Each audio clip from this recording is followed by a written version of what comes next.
Shalom saudara-saudara yang terkasih dalam nama Tuhan Yesus Kristus.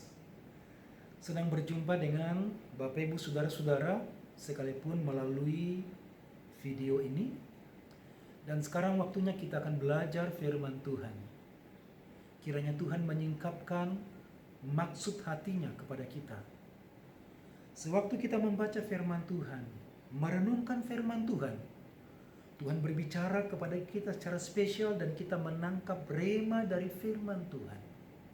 Karena itu saya mengajak saudara-saudara untuk mempersiapkan Alkitab saudara dan mari kita berdoa bersama-sama. Pujian syukur kami naikkan kepadamu ya Allah yang hidup, yang sudah menang dari kematian, yang sudah bangkit dari kematian. Terima kasih untuk hari ini. Kami akan mempelajari firman-Mu, membaca firman-Mu. Firman yang dahsyat, firman yang memulihkan, firman yang mengubahkan, firman yang menolong. Oh Tuhan, berkati kami dengan firman-Mu saat ini. Sebab kami sudah siapkan hati kami, telinga kami. Tuhan berbicaralah, Tuhan berkatilah. Kami sudah siapkan fisik kami hari ini untuk menangkap rema dari Tuhan. Perkataan dari Tuhan membangun hidup kami. Dalam nama Tuhan Yesus. Amin. Saudara-saudara yang terkasih, tema firman Tuhan pada hari ini adalah Tuhan tahu ketakutanmu. Tuhan tahu ketakutan kita. Mari kita bersama-sama membuka firman Tuhan dalam Yohanes pasal 20 ayat 19 sampai dengan 20.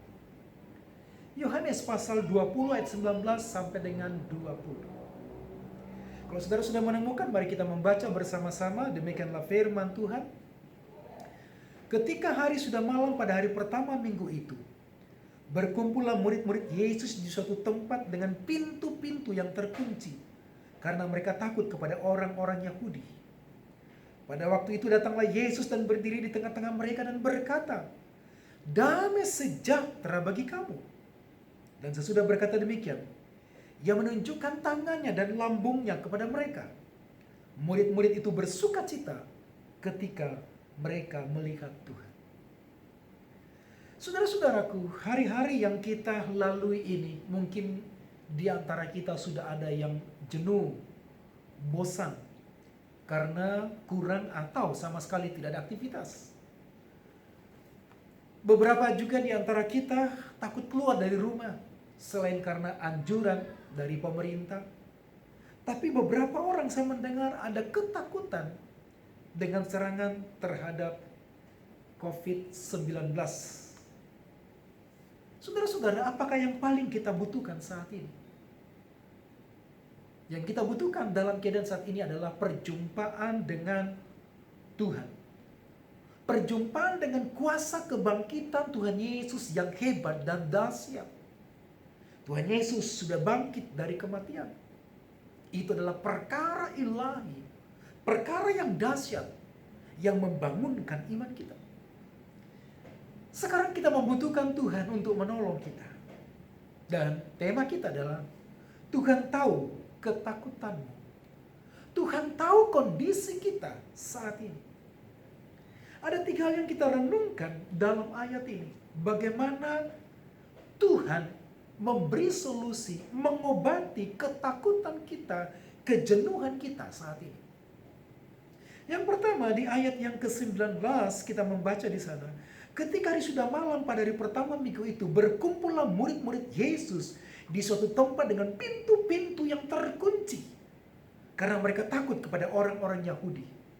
Pada waktu ketakutan itu, datanglah Yesus berdiri di tengah-tengah mereka. Datanglah Yesus berdiri di tengah-tengah mereka. Saudara-saudaraku, kehadiran Tuhan di tengah-tengah murid-muridnya saat itu adalah kehadiran yang memberkati. Karena Tuhan tahu persis bagaimana kondisi para murid-murid saat itu. Tuhan tahu persis bagaimana keadaan murid-muridnya. Murid-murid dalam keadaan tersembunyi. Bahkan mereka menutup pintu-pintu terkunci, Semua jendela ditutup rapat supaya tak seorang pun mengetahui keberadaannya, mendengar suaranya. Mereka diam. Atau mungkin kalau mereka berdoa supaya suara mereka tidak keluar dengan keras. Mereka sedang bersembunyi karena ketakutan terhadap orang-orang Yahudi. Mereka membutuhkan lebih dari sebuah keberanian, yaitu suatu kuasa untuk mengubah keadaan ketakutan mereka, keadaan diri mereka saat itu. Tuhan dapat hadir dalam keberadaan kita melalui kehadiran Roh-Nya. Ia menghibur kita saat ini, Ia juga memberi kekuatan kita. Dalam Roh-Nya Dia bisa hadir memberi kekuatan dan juga memberi keyakinan kepada kita. Nah, saudara-saudara, kita membaca di sini, Tuhan Yesus tanpa mengetuk pintu, tanpa membuka pintu, tiba-tiba Yesus masuk ke dalam perkumpulan, persekutuan, ketakutan murid-murid saat itu. Itu berarti bahwa Tuhan Yesus tahu persis kebutuhan murid-murid. Tuhan Yesus tahu persis keadaan murid-murid. Situasi yang mereka alami saat itu, ketakutan yang luar biasa. Tuhan Yesus tahu persis pergumulan murid-murid. Itu sebabnya Yesus hadir di sana tanpa mengetuk pintu, masuk. Karena Yesus memiliki tubuh kemuliaan. Saudara-saudara, berita baiknya adalah nanti juga ketika kedatangan Yesus kedua kali, tubuh kita akan diubahkan dengan tubuh kemuliaan. Kita tidak memakai lagi tubuh yang hina ini, kita akan memakai tubuh kemuliaan. Tapi tubuh kemuliaan Yesus di sini adalah tubuh kemuliaan sama-sama tidak binasa. Tubuh kemuliaan yang kita pakai untuk bersekutu dengan Tuhan, tapi tubuh kemuliaan yang dipakai di sini adalah tubuh kemuliaan yang tidak bisa dibatasi oleh apapun. Itu berarti bahwa tubuh Yesus tidak dibatasi oleh hukum alam. Karena Yesus adalah Tuhan, maka Dia bisa masuk ke dalam rumah yang terkunci tanpa mengetuk pintu, tanpa minta izin. Karena Yesus adalah Tuhan, Dia tahu pergumulan kita, Dia tahu masalah kita, dan Dia bisa masuk ke dalam setiap persekutuan kita, setiap pergumulan kita, setiap ketakutan kita. Kalaupun mungkin tak seorang tahu, tapi Tuhan tahu pergumulan kita. Siapa yang tahu keberadaan murid-murid saat itu? Dalam firman dikatakan, berkumpullah mereka di suatu tempat, tidak disebutkan rumah mana, alamat mana, entah di mana tempatnya. Tapi Tuhan tahu persis pergumulan murid-murid. Tuhan tahu persis di mana mereka bersembunyi. Tuhan tahu persis di mana kita bersembunyi. Tuhan tahu persis di mana kita duduk merenung akan persoalan yang kita alami saat ini. Dan Dia bisa masuk dalam kehidupan kita untuk mengubahkan kita. Datanglah Yesus. Saudara-saudara, kata ini menarik bagi saya. Datanglah Yesus. Ketika Tuhan datang masuk ke dalam kehidupan kita, Ia datang untuk menolong kita. Ia datang dengan kuasanya, Ia datang dengan kasihnya, Ia datang dengan kehebatannya. Kedatangan Yesus adalah berita sukacita bagi murid-murid, bagi kita yang mengalami pergumulan. Karena Ia tahu persis Ia akan menolong kita. Ia akan memberikan kemenangan kepada kita. Ia akan memberikan kelepasan kepada kita. Dalam Matius pasal 14, murid-murid mengalami ketakutan yang begitu dahsyat karena mereka sedang menyeberang Danau Galilea. Di tengah Danau Galilea, mereka diserang oleh badai yang hendak membunuh mereka. Di ayat 25, Alkitab mencatat kira-kira jam 3 malam datanglah Yesus kepada mereka berjalan di atas air. Itu pengharapan bagi murid-murid yang dalam keadaan takut, hampir binasa, bergumul dengan kebinasaan. Tapi Yesus datang dan Yesus berkata kepada mereka, tenanglah, aku ini. Saudara-saudara, hari ini, saat-saat ini, kita membutuhkan kehadiran Tuhan dalam hidup kita. Kehadiran Tuhan dalam rumah kita. Dan biarlah kita mengalami kehadiran Tuhan di rumah kita. Dan Dia berfirman kepada kita, tenanglah, aku ini. Kita tidak hanya stay at home, tapi kita membutuhkan stay at home with God. Tuhan ada di rumah kita. Dan ini yang menguatkan kita. Dalam Yohanes pasal 11 ayat 20.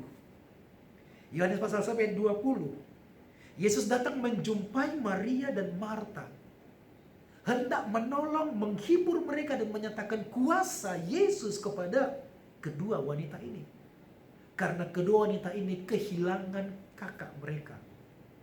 4-5 hari yang lalu Lazarus meninggal. Lazarus sudah busuk di dalam makam. Dan Yesus datang hendak menolong. Yesus datang. Kata yang sama dipakai. Datanglah Yesus. Yesus tidak sekedar basa-basi untuk lewat. Yesus tidak sekedar basa-basi untuk bertamu. Tapi Yesus datang, dia datang dengan kuasanya. Dia datang dalam kemuliaannya. Dia datang dengan memberikan pengharapan kepada kita. Dia datang untuk melepaskan kita. Dia datang untuk membangun kita. Dia datang untuk menghibur kita. Dan kedatangan Yesus, saudara-saudara, salah satu tujuan dari kebangkitan Yesus adalah supaya Yesus memiliki tubuh kemuliaan. Dan dengan tubuh kemuliaan itu, Yesus bisa masuk dalam seluruh hidup kita, seluruh keberadaan kita. Dan dengan demikian juga, dia bisa bergerak tanpa dibatasi oleh ruang waktu. Dia masuk dalam kehidupan kita. Yesus tahu persis masalah kita, pergumulan kita. Yesus datang kemudian dan membangkitkan Lazarus. Kita membutuhkan kedatangan Tuhan, kehadiran Tuhan dalam hidup kita. Dan biar kiranya kehadiran Tuhan mengobati kita. Saudara-saudara, 2 minggu yang lalu saya mendengar kisah ini di sekitar kita. Ada satu bapak yang melakukan tindakan bunuh diri. Saudara-saudara, tindakan bunuh diri adalah salah satu bentuk ketakutan yang begitu dahsyat. Saya percaya bahwa orang ini sudah mengalami tingkat ketakutan, tingkat kekhawatiran. Dan berita baiknya saudara-saudara, pasca menjelaskan kepada kita bahwa Tuhan tahu persis kekhawatiran kita. Tuhan tahu persis ketakutan kita. Saudara-saudara, salah satu bentuk ketakutan yang lain adalah kita tertutup dengan orang lain. Kita tertutup dengan pergaulan dengan orang lain. Minggu yang lalu ada seorang tamu berkata bahwa kami memiliki tetangga yang begitu takut untuk keluar dari rumah. Saudara-saudara, ada banyak orang yang takut saat ini. Tapi berita baiknya adalah Tuhan bisa masuk dalam kehidupan kita, mengangkat ketakutan kita, menghibur kita, menguatkan kita. Supaya Tuhan memberi sukacita bagi kita. Sekalipun kita tidak terlihat oleh banyak orang, Tuhan sedang melihat kita saat ini. Bagi Tuhan tidak ada yang tersembunyi.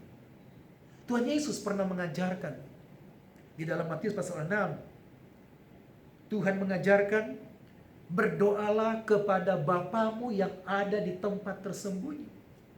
Maka Bapamu yang ada di tempat tersembunyi akan membalaskannya kepadamu. Kita tidak melihat Tuhan, tapi Dia melihat kita. Dia melihat semua keberadaan kita.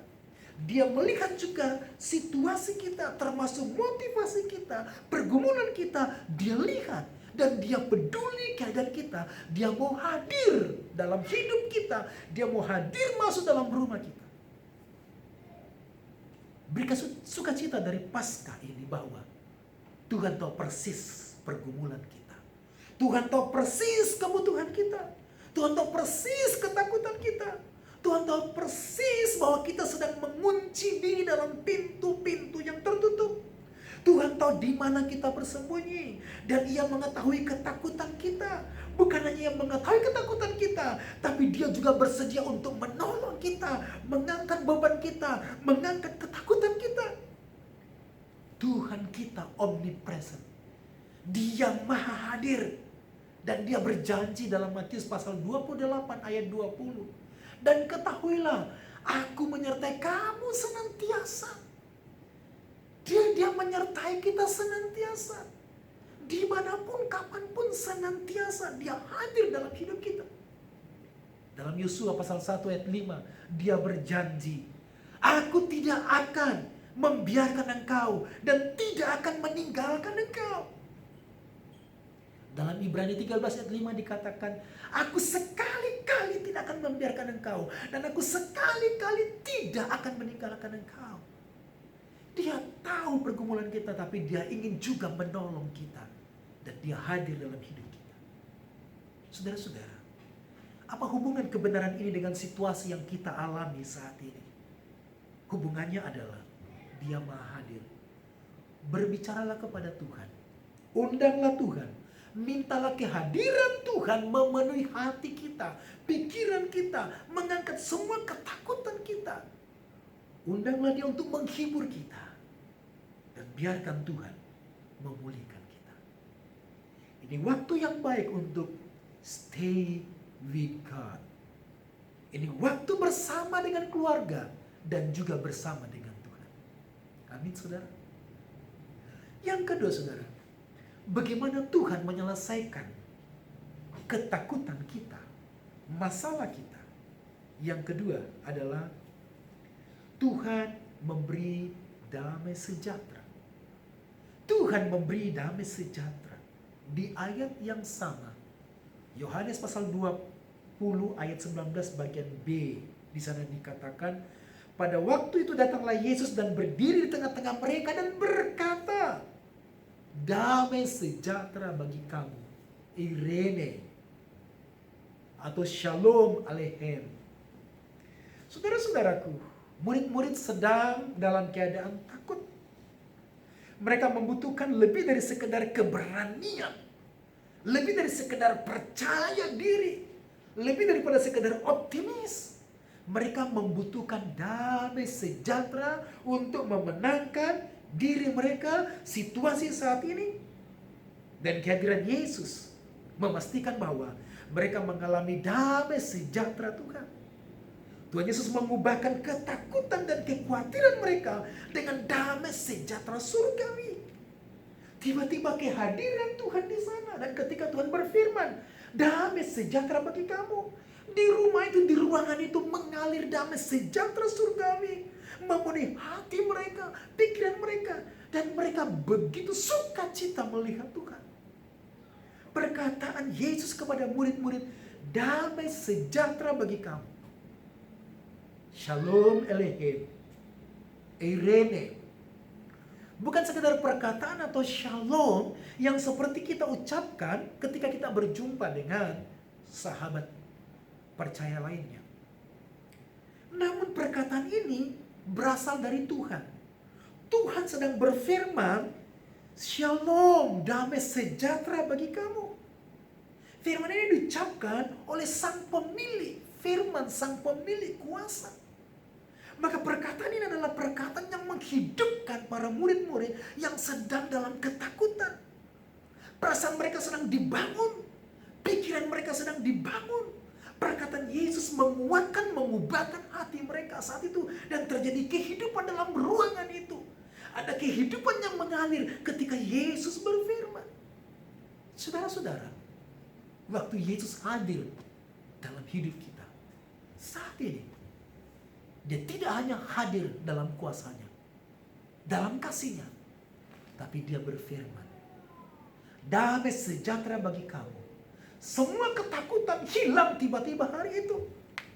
Wah, ketika Tuhan berfirman, ia mengubah kita. Shalom, damai sejahtera bagi kamu. Dan ketika sukacita mengalir di hati kita, pikiran kita, kita hendak mencari ketakutan itu dan kita tidak pernah berjumpa ketakutan itu lagi.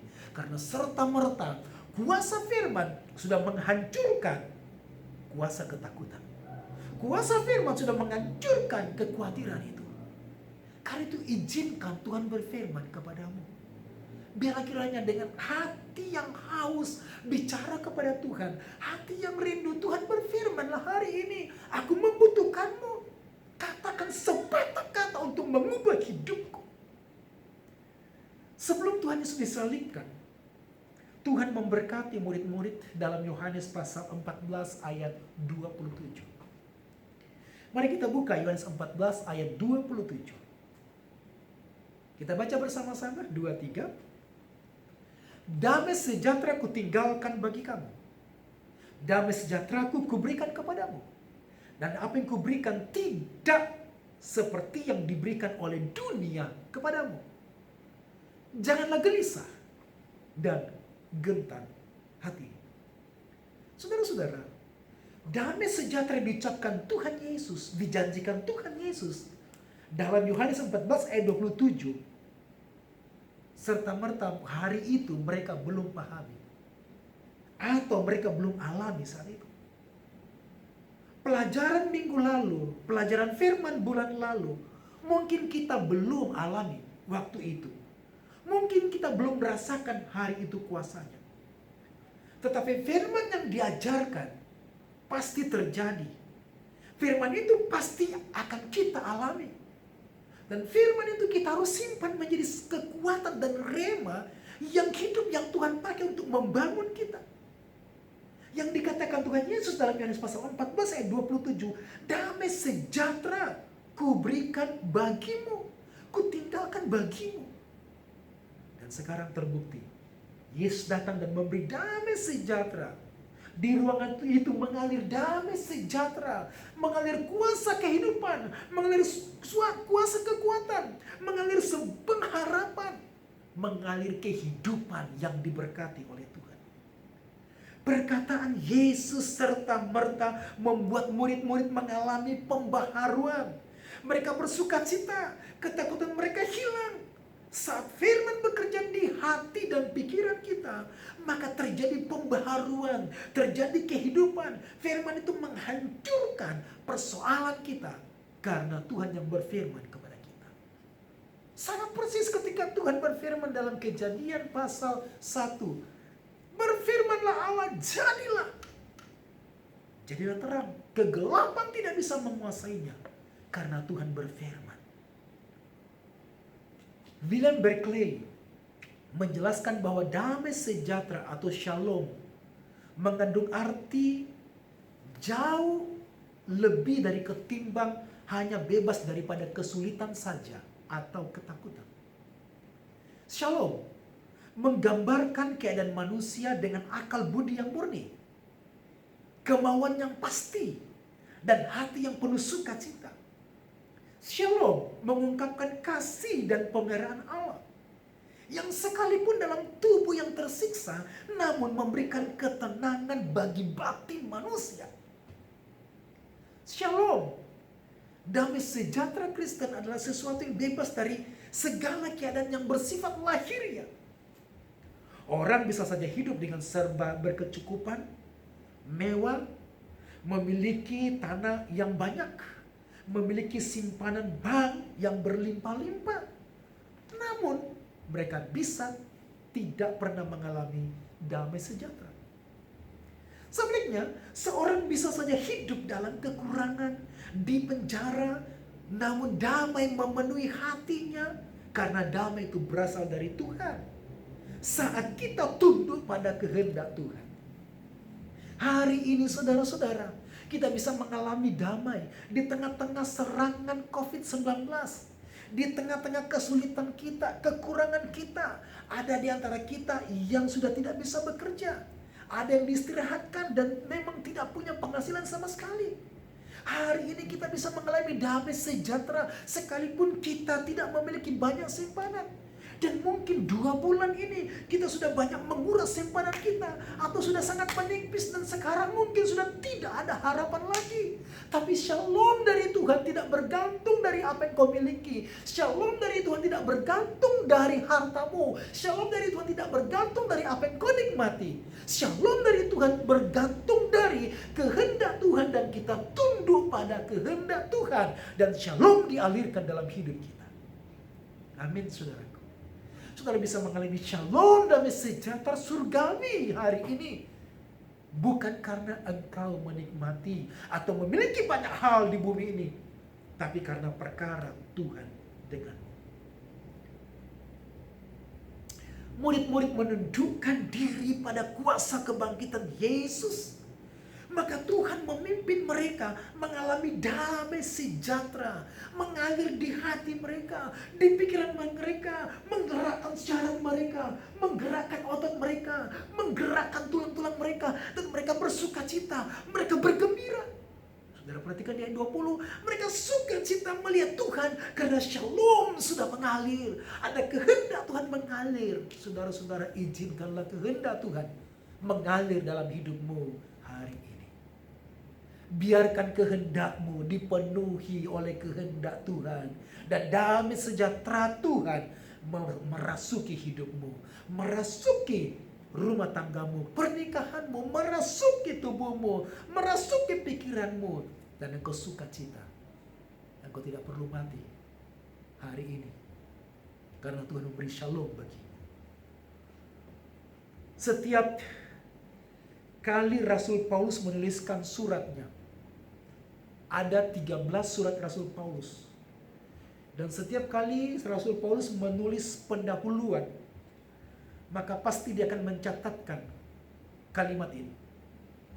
Kasih karunia dan damai sejahtera dari Allah Bapa kita dan dari Tuhan Yesus Kristus menyertai kamu. Karis kai eirene. Kasih karunia dan damai sejahtera. Kasih karunia dan damai sejahtera berasal dari Allah Bapa kita.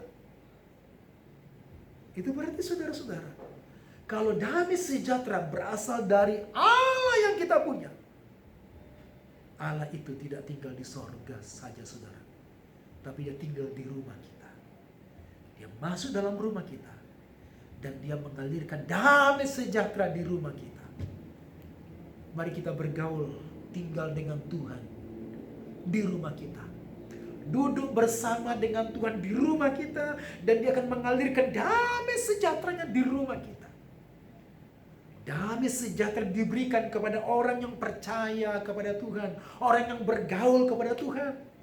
Dan damai sejahtera diberikan kepada orang yang menanggapi salib Yesus. Karena di salib ini kasih karunia berlimpah-limpah, dan kita bisa mengalami dalam kehidupan kita hari ini, dalam ketakutan kita, dalam pergumulan kita, dalam kejenuhan kita. Dia bisa memulihkan kita saudara-saudara.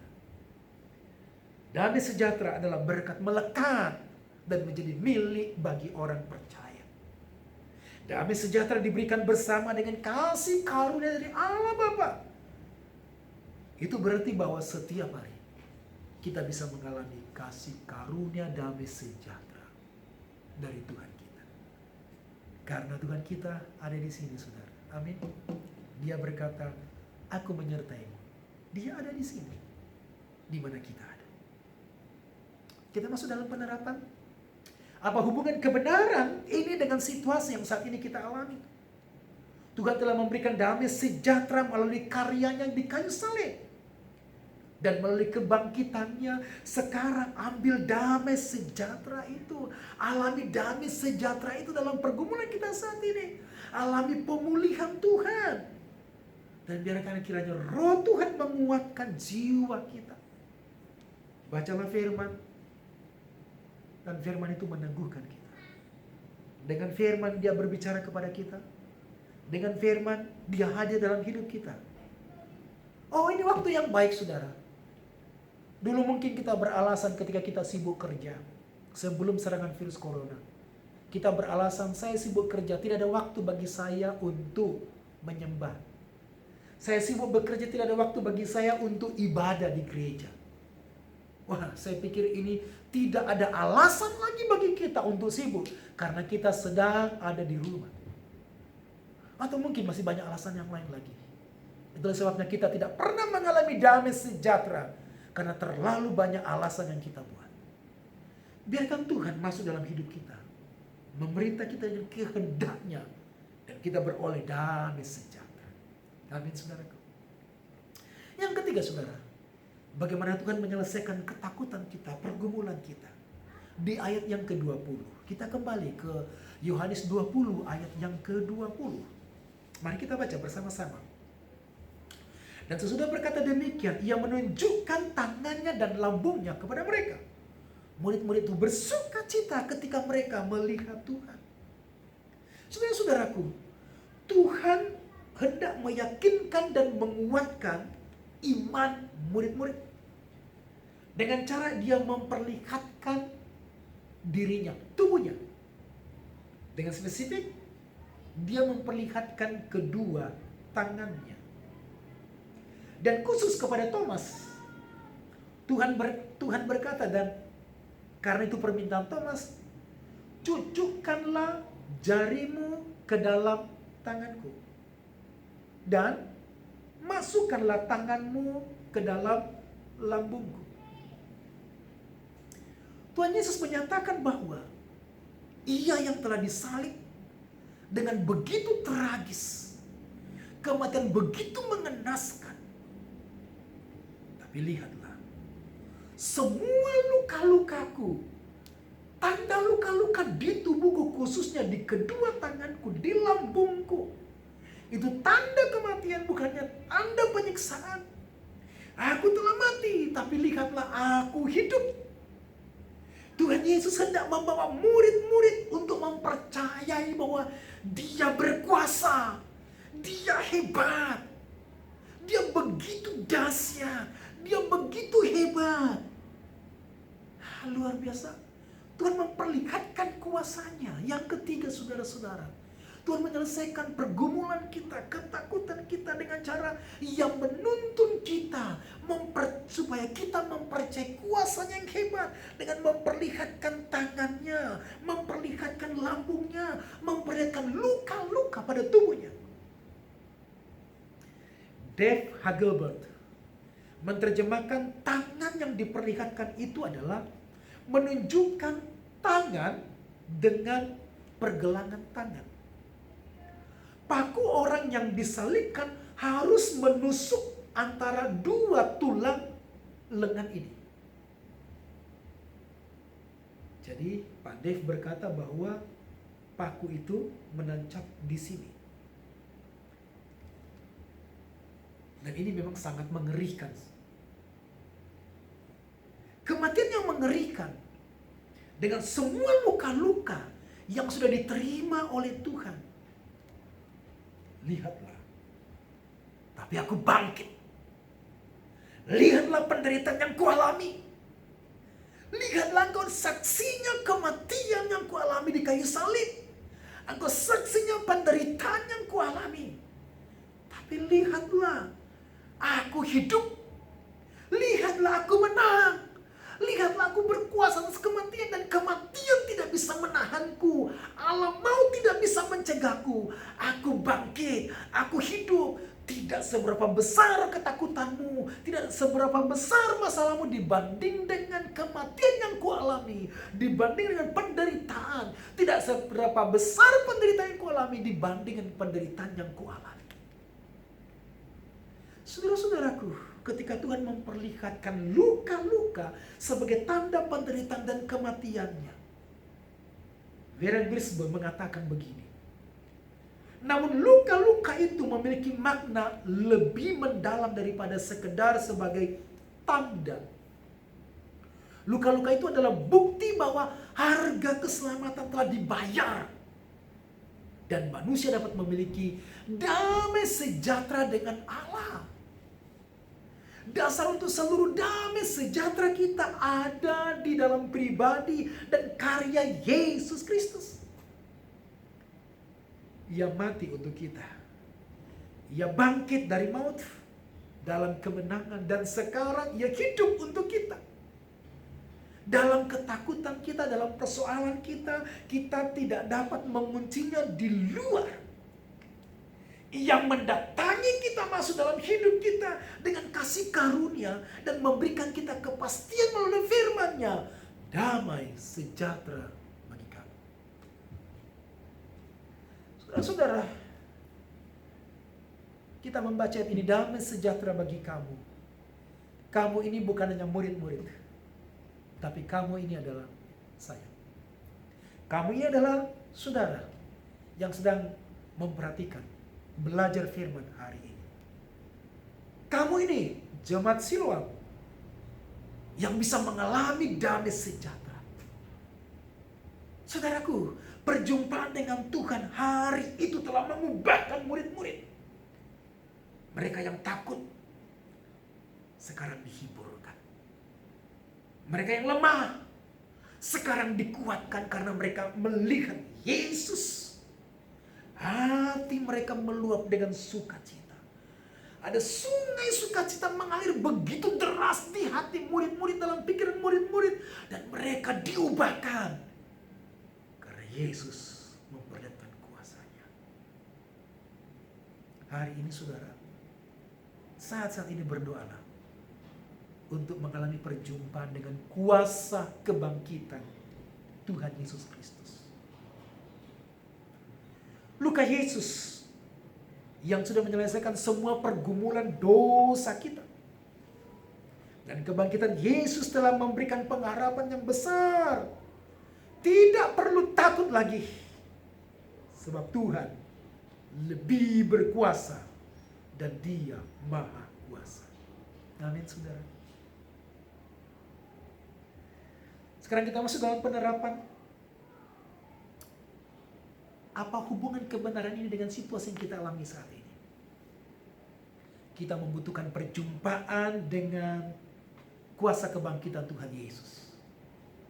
Mintalah kehadiran Tuhan saat ini dalam pergumulan kita untuk melawat kita, memulihkan kita. Kita membutuhkan persekutuan dengan Tuhan agar Ia memperlihatkan kuasanya. Ia berbicara dalam pikiran kita. Rohnya bersaksi kepada roh kita. Dan membangkitkan iman yang besar kepada kita untuk memiliki pengharapan hari ini. Pengharapan hidup hari ini. Dan kita tidak akan mati karena kita memiliki pengharapan hari ini. Seseorang sudah tidak punya pengharapan. Seseorang yang takut. Kecuali yang mereka pikirkan kematian. Kematian. Kematian. Saudara-saudara, Tuhan sanggup menyelesaikan pergumulan kita. Tuhan sanggup menyelesaikan situasi yang kita alami saat ini karena Tuhan tahu ketakutan. Tuhan tahu pergumulan kita. Dan Dia hadir. Dia hadir dengan anugerahnya. Dia hadir dengan kasih-Nya. Dia hadir dengan firman-Nya memberi damai sejahtera. Dia hadir dengan kuasa-Nya memberi pengharapan bagi kita. Amin saudaraku. Kalau di antara kita yang sudah kehilangan pengharapan, atau mungkin ada yang sudah jenuh, bosan dengan keadaan saat ini, ada Tuhan di rumah saudara. Saudara bisa menghampiri Tuhan saat ini berbicara kepadanya. Atau kalau saudara kehilangan pengharapan dan sama sekali mungkin saudara sudah tidak punya pengharapan sama sekali untuk hidup. Atau tidak punya pengharapan untuk hidup kekal. Yesus bersedia untuk masuk dalam hatimu. Terima Yesus masuk ke dalam hatimu. Berbicaralah kepadanya. Dan katakan bahwa engkau membutuhkan Tuhan Yesus. Mari kita berdoa saudara-saudara. Terima kasih Tuhan Yesus untuk firman-Mu pada saat ini. Engkau Tuhan yang dahsyat. Engkau mengetahui semua pergumulan kami, persoalan kami, ketakutan kami. Dan Engkau juga sanggup untuk menyelesaikan semua pergumulan, ketakutan kami, masalah kami. Terima kasih Tuhan sebab kami memiliki Allah yang maha tahu. Allah yang maha hadir. Terima kasih sebab kami memiliki Allah sumber damai sejahtera kami. Terima kasih sebab kami memiliki Allah yang maha kuasa yang sanggup untuk menolong kami. Memberikan pengharapan dan sungai sukacita, sungai kehidupan mengalir dalam hidup kami saat ini. Tuhan, buanglah semua ketakutan kami. Buanglah semua kekhawatiran kami. Buanglah semua Tuhan kehilangan pengharapan, putus asa. Gantikan dengan sukacita, pengharapan, dan persekutuan dengan Tuhan setiap saat. Berkati kami Tuhan. Terima kasih untuk firman-Mu dalam nama Tuhan Yesus. Kami terima firman-Mu sebab kami sudah diubahkan oleh kuasa firman-Mu. Haleluya. Amin. Saudara-saudara, kiranya saudara-saudara bersuka cita setiap hari dalam kasih, anugerah, kebaikan Tuhan Yesus. Shalom, shalom.